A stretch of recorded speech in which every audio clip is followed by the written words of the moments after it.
Bom dia a todos e a todas, né? Hoje é 24 de maio, então, segunda-feira, iniciando nossa aula de DPP, turma matutina. E antes de começar a falar sobre a matéria propriamente dita de hoje, nós vamos fazer uma pequena recapitulação, como nós já estamos habituados, né? Durante todo esse período, para depois a gente dar continuidade à nossa aula, ok? Então, nós iniciamos na aula passada a falar sobre fontes do direito.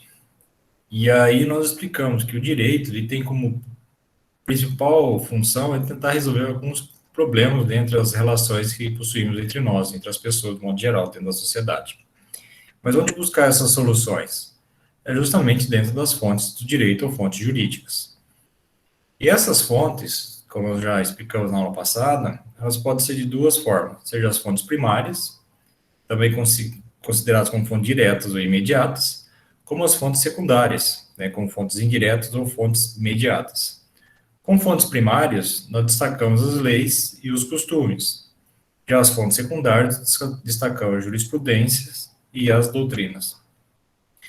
Sobre leis, nós vamos comentar um pouquinho mais especificamente a partir de hoje, tá? Mas só para deixar ilustrado da aula passada, que é uma regra de conduta através da imposição, coercitiva, né, frente à sua própria obrigação. O que é um costume como fonte primária? É a prática social, né, reiterada, uniforme, convicção obrigatória jurídica, ou seja, são práticas habituais, rotineiras, né, que são instaladas de forma espontânea e que acabam se tornando uma forma obrigatória que nós cumprimos dentro de uma sociedade, de forma geral. Então, quando essas fontes, seja como fonte primária, né, que são fontes primárias, são aquelas que impõem através da sua própria força, a partir do momento que elas surgem. Não tem respaldo para poder justamente, né, coibir qualquer problema ou então, né, apresentar uma solução para os problemas que ali se encontram, parte-se então o quê? A busca dentro das fontes secundárias para tentar resolver tais problemas. E aí destacamos o que nós já falamos, a jurisprudência. Nada mais é que um conjunto de decisões, né, dado pelos tribunais, né, em forma de acordos ou sentenças, que uma vez utilizado de uma forma reiteradamente, né, a outros casos semelhantes, acaba se tornando, né, essa fonte, né, denominada como jurisprudência, para tentar resolver tais conflitos. E a doutrina, né? É o estudo realizado pelos cientistas, né, ou estudiosos do direito, onde aplica, né, as suas reflexões, né, seus conceitos, seus estudos, né, intelectual de forma direta ou indireta, e essas orientações de forma hermenêutica, né, que não são obrigatórias na verdade, mas servem de guia também para tentar resolver tais problemas também, e utilizar para ser utilizados também para resolver, né, os conflitos que possam surgir entre as relações entre nós nesse caso. Então, são algumas dessas fontes que o direito utiliza para tentar resolver tais conflitos de interesses. Existem outros, por exemplo, né, nós iniciamos também a falar sobre os princípios, dentre os quais nós destacamos os princípios gerais de direito, né. O princípio é uma regra que vem, que antevê, na verdade, né, que antevê a própria norma propriamente dita. Então, ela serve de alicerce para poder gerenciar essa norma ou para constituir essa norma também. Então, ela tem algumas características próprias, né, que dá base para você constituir uma regra de conduta para que nós consigamos conviver em harmonia dentro de uma sociedade. E aí nós destacamos também para vocês na última aula a questão dos princípios constitucionais, né, e falamos alguns princípios para vocês, por exemplo, o princípio da supremacia da Constituição, ou das leis que ali constituem a formação da nossa Constituição Federal. Então, ela tem que permanecer valendo, né, frente a qualquer outra legislação que se encontre dentro do nosso território. O princípio também vale isso para o princípio da legalidade, né, que diz respeito à própria obediência às leis, né, então ninguém será obrigado a fazer ou deixar de fazer alguma coisa, senão em virtude da própria norma, da própria lei, nesse sentido, né. Aí vem outros, o princípio da igualdade, o princípio da ampla defesa, do contraditório, proporcionalidade. Então, são algumas regras, né, dadas na nossa Constituição Federal, que constitui a formação, né, de princípios E destacamos também, dentro desses princípios, o princípio da dignidade da pessoa humana, né? É um dos principais princípios que rege a formação da nossa Constituição cidadã, que a dignidade da pessoa humana é um valor supremo, né, que atrai o conteúdo de todos os direitos fundamentais do indivíduo, né, da pessoa em si, desde o direito à sua vida. Então, são princípios que regem toda a formação de formação, né, do indivíduo dentro da nossa sociedade. Então, foi essas nossas considerações que nós fizemos na aula passada, né, e que serve, então, de alicerce, base, né, para a criação e formação da própria lei ou das próprias normas nesse sentido.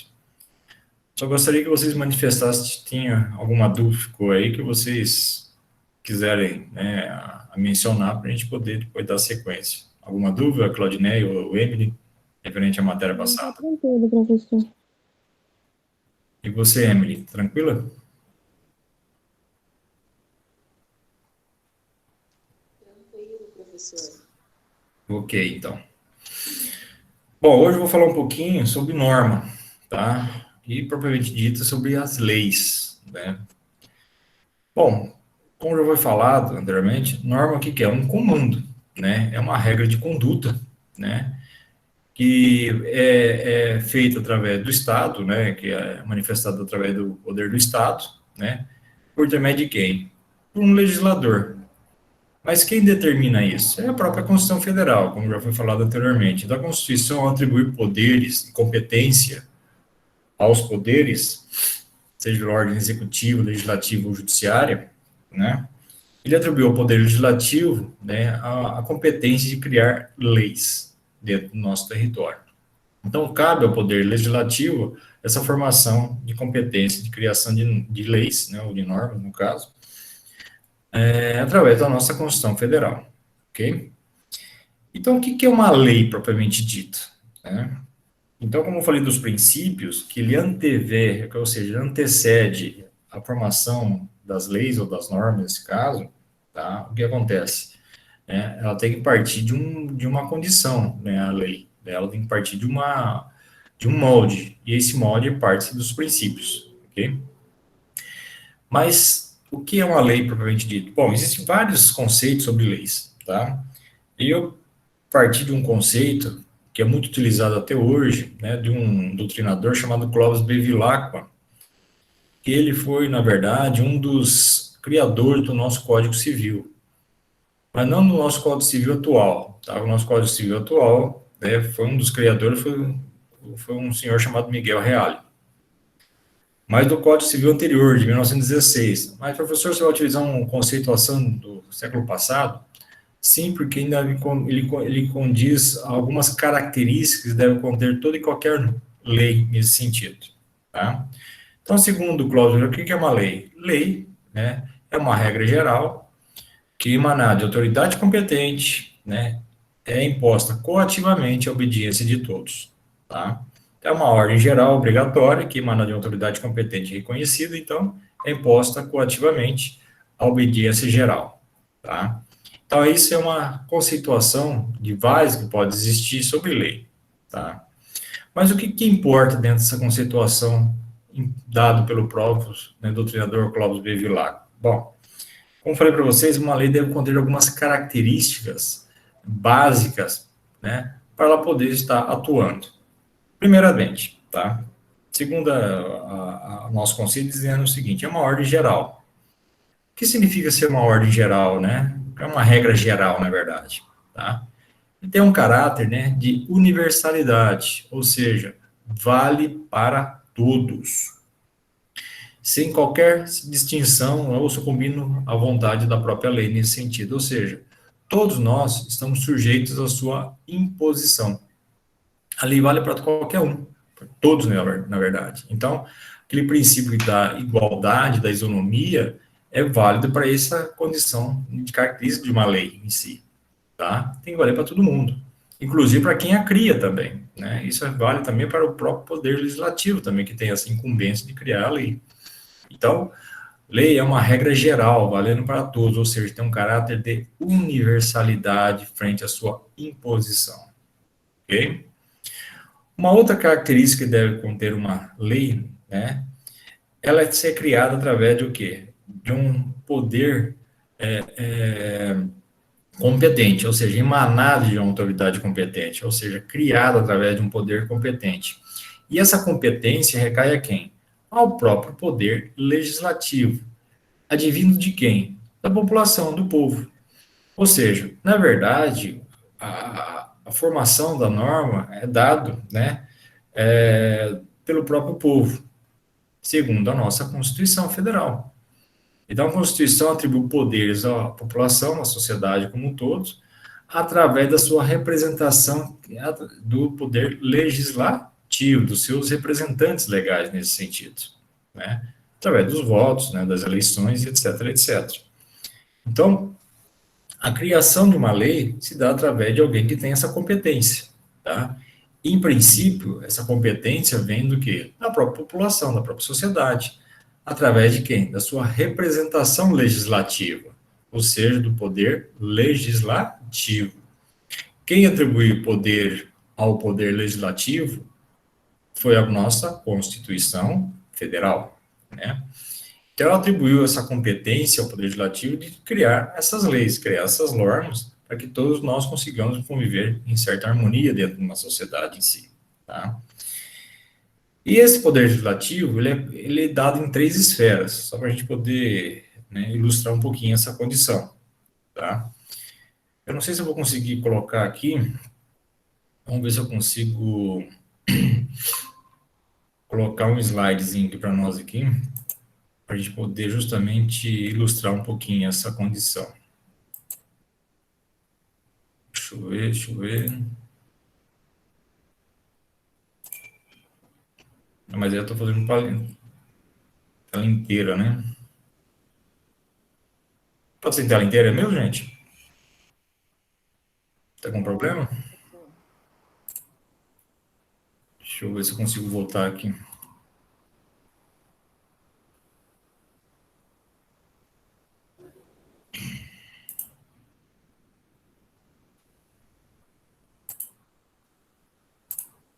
Acho que uma guia é melhor, né? Deixa eu ver se. Deixa eu ver, eu não vou conseguir não.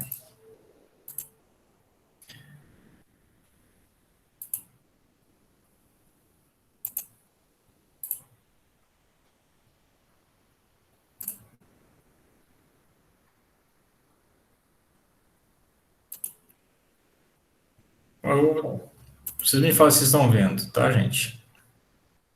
Vocês estão vendo ou não? Sim. Sim. Ah, tá. Só que não é essa aqui, não. Deixa eu só tentar voltar de novo. E agora, estão vendo ou não? Sim? Não, continua naquela outra É folha outra lá. ainda? Deixa eu Aham. ver se estão.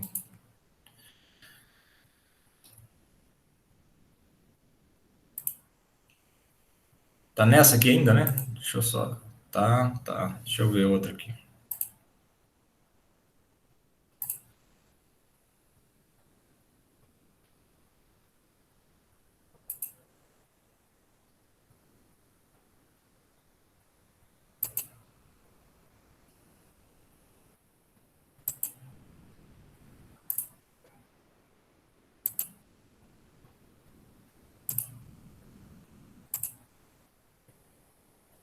É, perdi a outra.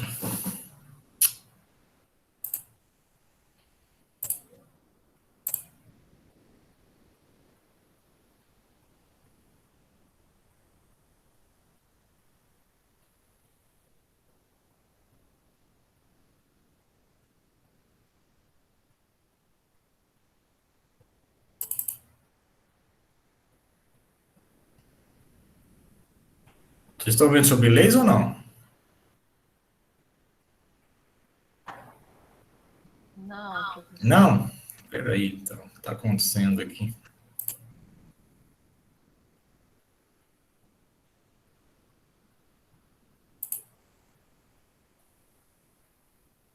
Vai.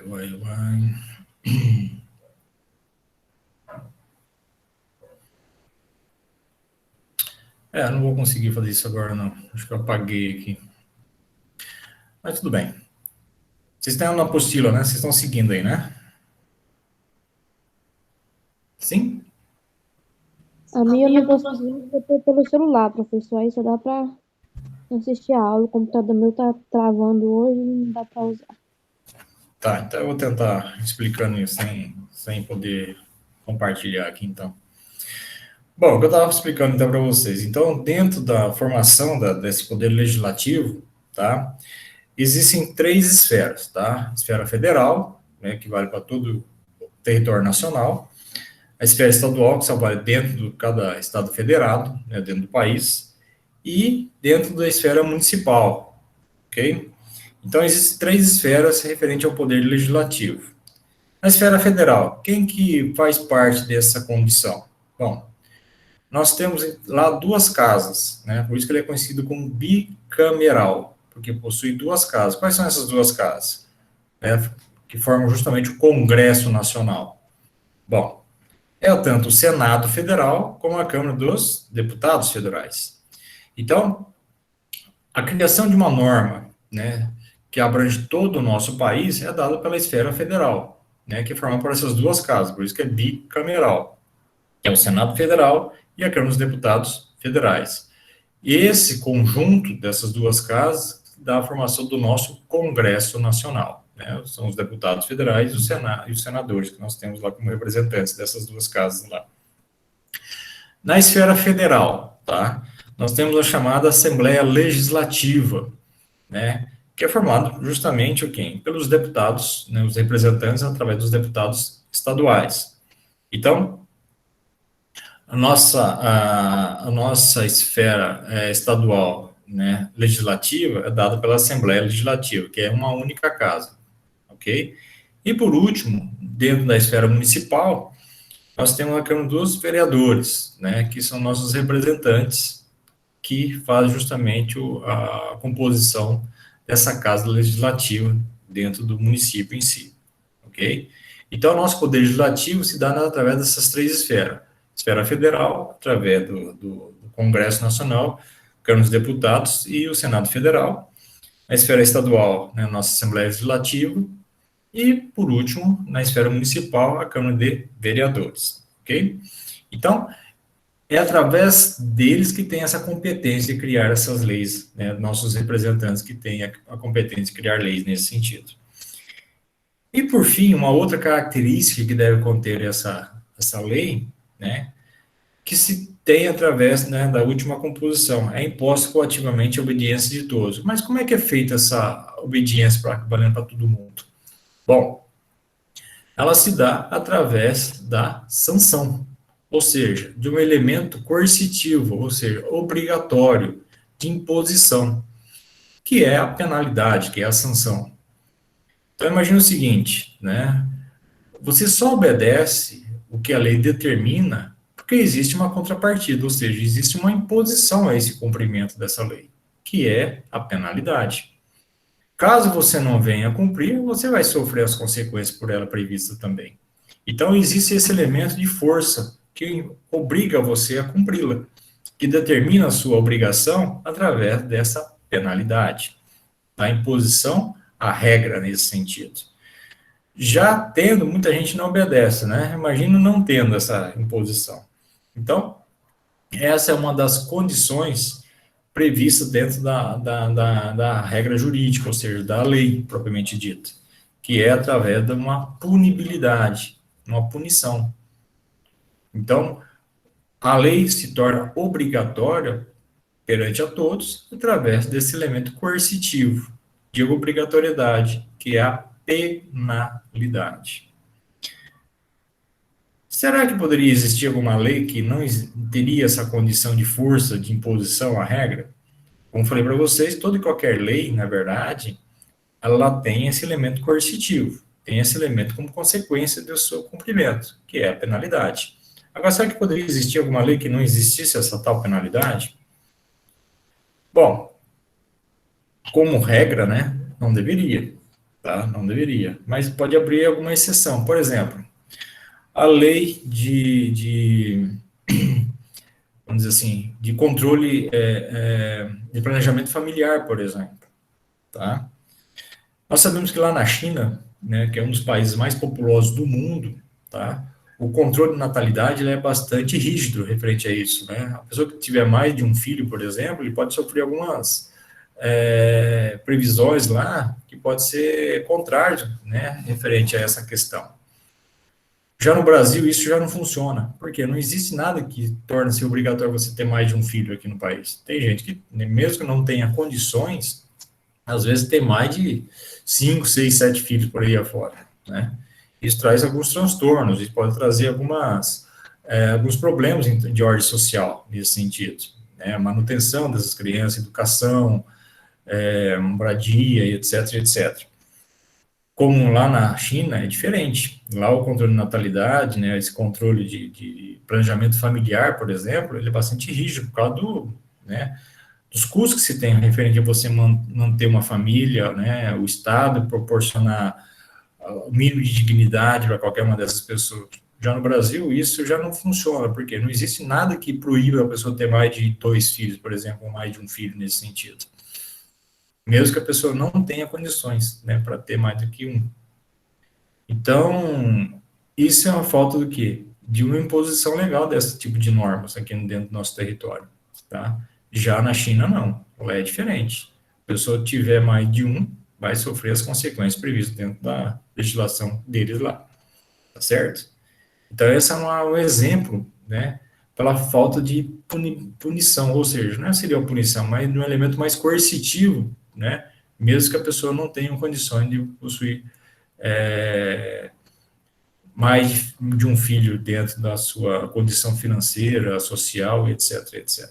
Tá? Deu um exemplo que a gente coloca aqui, só para poder ilustrar um pouquinho esse elemento coercitivo, né, dentro da lei propriamente dito. Ok? Então, essa é a parte introdutória, o que é uma lei. Como eu falei para vocês, né, uma regra que vale para todos, né, então ela tem esse caráter de universalidade. Tem também a questão da competência, que foi criada, né, da força do própria população, né, da representatividade dela através do nosso poder legislativo, seja em qualquer esfera, federal, estadual, mesmo municipal, e esse elemento coercitivo, ou seja, de imposição à regra, que valendo o quê? Para todos, na verdade, tá? Valendo para todo e qualquer indivíduo, sem qualquer distinção, frente à sua imposição. Dito isso, então, nós passamos, então, a falar um pouquinho sobre a vigência da lei. Quando é que uma lei começa a ter, entrar em vigor, ou melhor, quando ela começa a ter existência para todos nós, na verdade. Para isso acontecer, gente, ela tem que passar por alguns critérios, né, de funcionamento para poder ter validade, ou seja, tem que passar por alguns requisitos, né, de validade, na verdade, para depois ela poder exercer a sua condição como uma lei propriamente dita.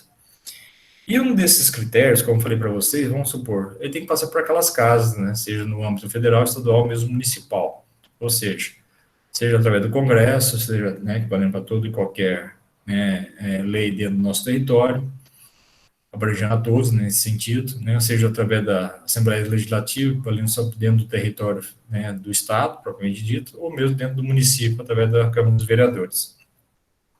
Mas vamos supor, como exemplo, que a lei ela é criada na esfera da União, por exemplo, né, valendo para todo o território nacional. Então, eu falei para vocês, ela tem que passar por aquelas duas casas. Então, ela é criada, vamos supor, é um projeto de lei, ela é dado lá na Câmara dos Deputados Federais, né, passar pelas votações, discussões, debates que eles são pertinentes, né, e vamos supor que essa lei ela é aprovada lá, ok? De repente, ela tem que passar também pelo crivo do Senado. Então, ela pode também passar por essas mesmas atuações, né, pelos senadores, e também ser discutido, né, debatido e etc. E vamos supor que ela também é aprovada nessa condição. Pode retornar à casa dos deputados, dependendo da situação toda, mas, por todo, ela é aprovada pelas duas casas, seja através da Câmara dos Deputados Federais, ou seja através do Senado Federal. Uma vez feito isso, ela tem que passar pelo crivo do Poder Executivo, ou seja, pelo chefe do Executivo, através do nosso Presidente da República, ok? E ele também tem o poder tanto de aprová-la como também reprová-la. Ou seja, ele pode sancionar a lei ou vetá-la. Uma vez que ele também sanciona, tá, que é um ato político, competência exclusiva do chefe do Poder Executivo, né, consiste então no quê? Na aprovação dela, né, ao projeto que foi aprovado pelo Poder Legislativo. Então, sancionar refere ao ato de dar sanção, ou seja, decretar, então, que ela foi aprovada, né, ela foi validada, né, o documento do caráter legislativo que foi criado lá de competência lá do Poder Legislativo em si. Então, ela foi aprovada, de modo geral, ok? Uma vez que ela foi sancionada e aprovada, então, pelo nosso chefe do Executivo, ela passa por outro critério chamado promulgação, tá? Que vai o quê? Vai analisar todos os critérios para poder justamente o quê? Ela ser publicada. Então, ela vai analisar todos os requisitos necessários para tornar ela executória, na verdade, tá?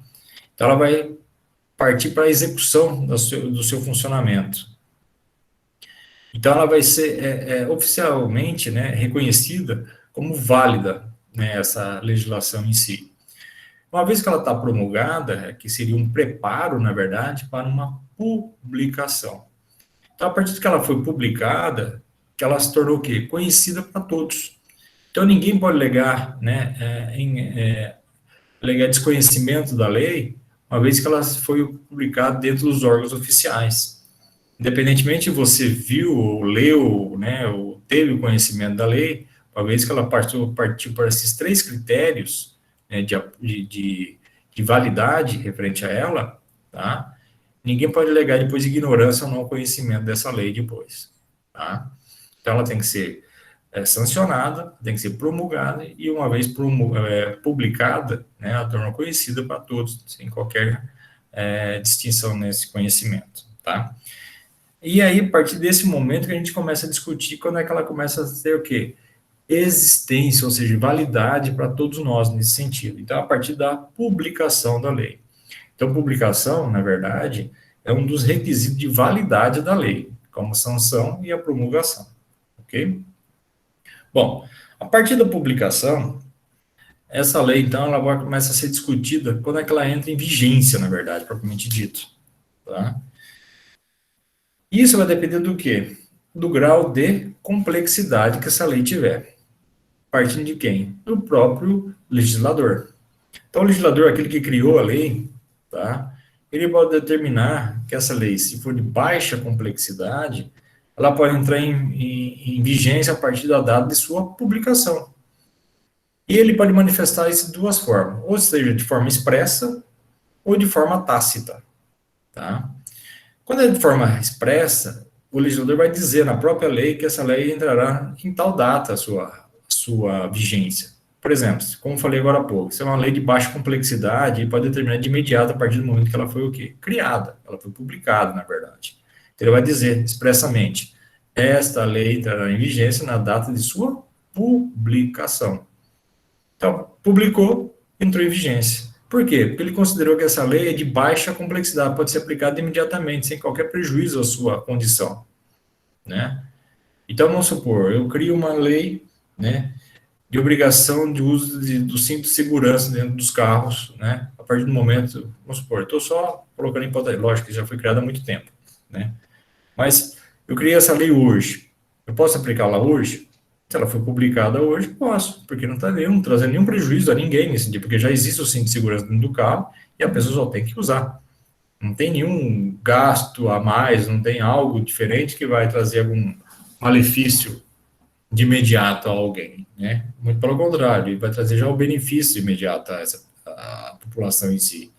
Então, eu determino que o uso do cinto de segurança estará em vigor na data de sua publicação, porque a partir do momento que é uma lei simples de ser utilizada, pode ser aplicada em qualquer momento. Diferente, por exemplo, só para ilustrar também nessa mesma natureza, do uso da cadeirinha para a criança. Porque aí é uma outra condição. Por quê?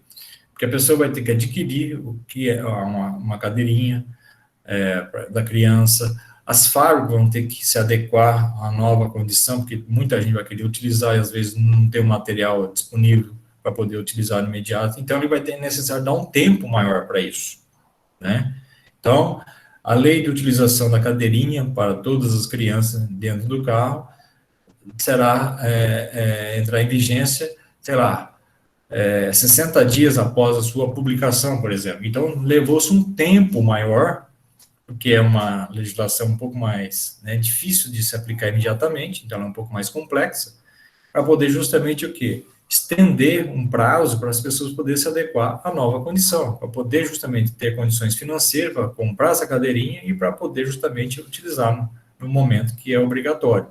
Da mesma forma, aqueles que fabricam também, as empresas também têm que se adequar, porque a demanda vai ser um pouco maior daquilo que eles estão acostumados a fabricar.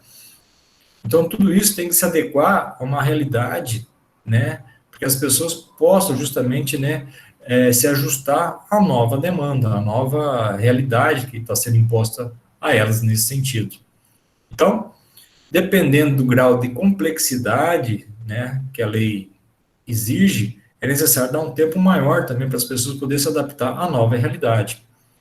Então, a partir do momento que ela é publicada, é justamente que é isso que se analisa, né? Se pode ser aplicado imediatamente, ou seja, na própria data da publicação que ela foi feita, ou se estende um prazo maior, para que as pessoas possam se adequar à nova condição que a lei exige, tá? Então, é dado um tempo maior. Isso pode se estender a 30, 40, 60, um ano após a sua publicação, tá? Isso não tem problema nenhum. Isso vai levar sempre em consideração o grau de complexidade que a lei tiver. Por exemplo, o nosso Código Civil atual é a Lei 10.402/2002, tá? Ela foi criada em 2002, na verdade, tá? Então, essa lei, ela só foi entrar em vigência em 2003, ou seja, levou um ano para entrar em vigência. Ela só levou um ano, né, após a sua publicação para entrar em vigência, porque o grau de complexidade que ela se tem é muito grande. Então, era muita coisa para ser mudada para as pessoas poderem se adaptar a essa nova realidade. Então, deu-se um tempo bastante estendido, né, a partir da data de sua publicação, para que ela pudesse entrar em vigência, na verdade, para que as pessoas pudessem, né, obedecer na sua íntegra durante essa condição, né, de nova realidade imposta pelo novo Código Civil, que eu falei agora há pouco, tá? E nesse sentido, esse período da publicação da lei até sua entrada em vigência tem uma denominação no direito, nós chamamos de vacatio legis, o latim novamente aí. O que significa vacatio legis? É a vacância da lei, ou seja, é a vaga que a lei tem, né, pelo prazo para as pessoas poderem se adaptar entre a sua publicação e a sua entrada em vigência. Então, é um período que as pessoas poderem se adequar à nova condição que está sendo imposta pela própria lei. E, como falei agora há pouco, isso pode variar de lei para lei, dependendo do grau de complexidade que a legislação nova, né, impõe nesse sentido. Então, essa é uma condição prevista dentro da lei.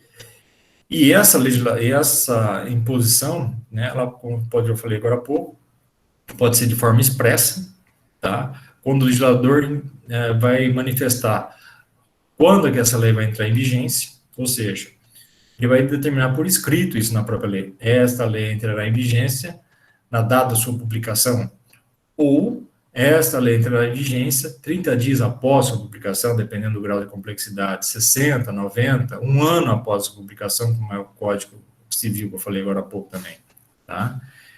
Então, isso está escrito na lei, né, na própria lei. Isso é uma manifestação expressa. E quando é que é uma manifestação tácita? Bom, quando fica subentendido na lei nova que ela, o quê? Impôs a sua vigência. Como assim? Então, imagina o seguinte, tá? Dentro da própria legislação, pode existir algumas situações que se tornam controversas referente à sua manutenção, referente à lei em si. Porque, na verdade, quando você cria uma lei, ela se torna perpétua. Ela só perde a sua vigência por prazo determinado ou através da revogação dessa norma através de uma lei nova, tá? Então, ela permanece. ela dá sequência, a não ser que interrompa essa sequência através, né, de um prazo que é determinado por uma lei. Por exemplo, medida provisória tem um prazo determinado, né, ela tem um prazo de vigência, ela dura um determinado período só, aquilo que é dado pela sua competência em si. Ou através de uma nova lei que venha o quê? A substituí-la, ok? Caso contrário, ela permanece. Ela não perde essa condição de vigência, propriamente dito.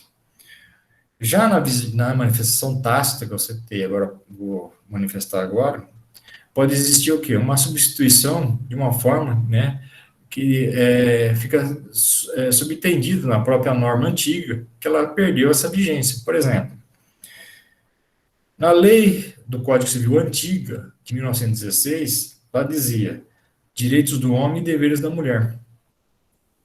Então, nessa condição, tá, você fazia distinção entre homens e mulheres. Por quê? Porque o Código, imagina, de 1916, teoricamente, dentro dessa condição, né, ela acompanha justamente a sociedade que ele vive durante o seu período, durante a sua época.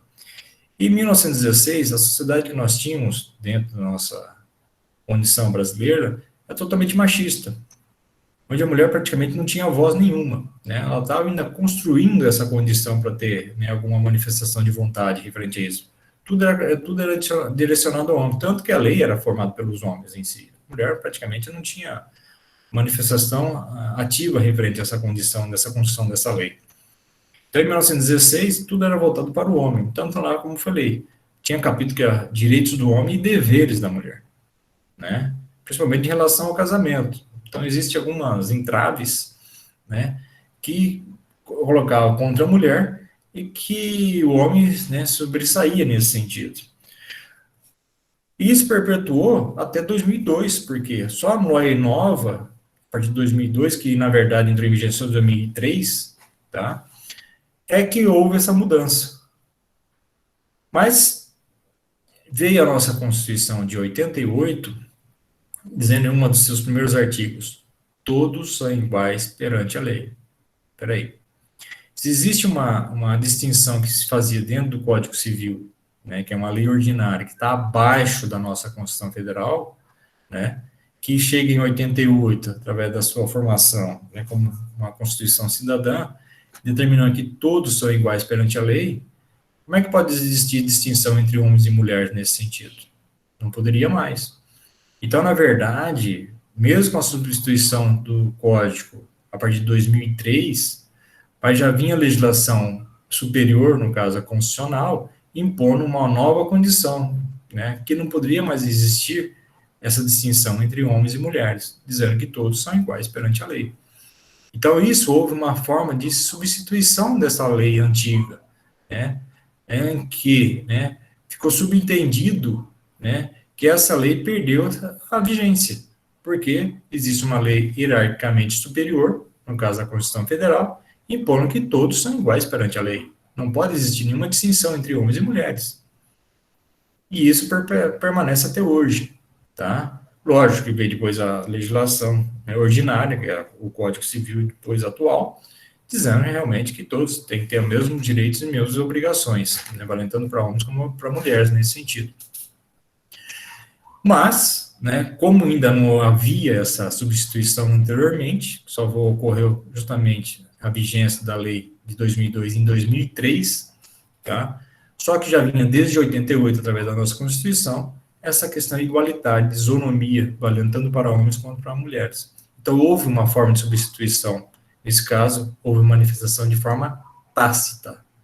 Já ficou subentendido justamente essa mudança em termos de igualdade entre pessoas nesse sentido.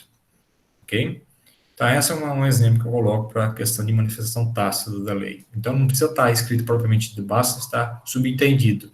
E essa substituição pode ocorrer ou no mesmo nível hierárquico entre essas leis, então uma lei, né, ordinária com outra lei ordinária, o Código Civil através do outro Código Civil, ou uma lei superior a ela, né? Então, o Código Civil está abaixo da nossa Constituição Federal. A Constituição Federal determinando que todos são iguais perante a lei, sucumbiu, né, à imposição das suas determinações acima dessa condição da lei ordinária, através do Código Civil em si. Ok? Então, manifestação expressa, aquela que está escrito na lei. Manifestação tácita, aquela que fica subentendido através de uma lei do mesmo nível hierárquico ou superior a ela nesse sentido. Tá? E voltamos lá. Então, o período compreendido entre a publicação da lei e sua entrada em vigência é conhecido como vacatio legis ou vacância da lei. Alguma dúvida que queiram discutir? Não, professor. Tranquilo, por enquanto. Ficou claro? Então, Sim. Emily também? Tranquila? Sim, professor. Que bom. Bom, dado isso então, eu só queria fazer essa parte introdutória da lei, e aí na semana que vem eu vou falar sobre a questão da irretroatividade da lei e da questão da perda dessa vigência da lei, tá? Então, semana que vem eu vou terminar essa parte da unidade 1 com vocês, tá? Vocês dão uma lida aí antes, que depois a gente vai marcar uma avaliação com vocês. Tudo bem? Se ninguém tem dúvida nenhuma, eu vou interromper a gravação em aula de hoje. Alguma dúvida? Ok, professor. Bom dia. Então tá bom. Bom dia, boa semana para vocês duas, então. Tudo de bom. Ok, obrigada. Tchau, tchau.